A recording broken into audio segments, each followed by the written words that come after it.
operasyon ng MRT-7 magsisimula na sa 2027 ayon kay DOTR Secretary Vince Dizon. Kasama natin sa balita, Radyoman Silvestre Laban. RMN Live Report.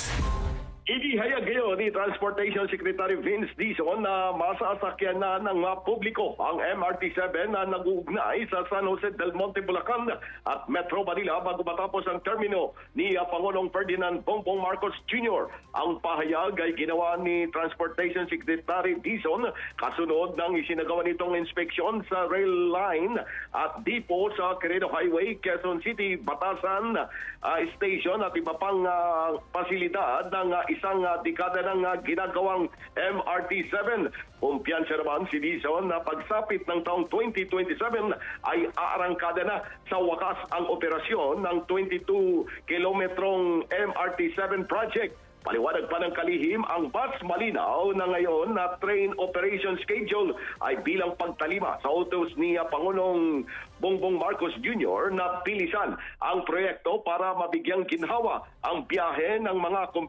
commuter at magkaroon ng mas mahabang oras para sa kanilang pamilya. Kasabay nito ay pinamamadali na rin ni Dizon ang construction ng common station na magkokonekta sa MRT-7, MRT-3 at LRT-1. Matatanda na nito lamang nakalipas na buwan ng Abril nang pumasok sa isang kasunduan ang San Miguel Corporation o SMC at Korea Railroad Corporation para sa operasyon and maintenance ng MRT-7.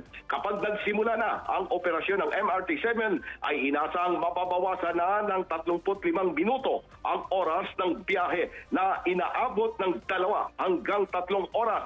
Sa pagtaya ng DOTR, mahigit 300,000 pasero araw-araw ang mapagsisilbihan at maisasakay ng MRT-7. Samantala, nagsimula na rin ngayong araw ng kalayaan ang libreng sakay sa LRT-1 and 2 at MRT-3 na magsisimula kaninang alas 7 ng umaga hanggang alas 9 ng umaga at alas 5 ng hapon hanggang alas 7 ng gabi.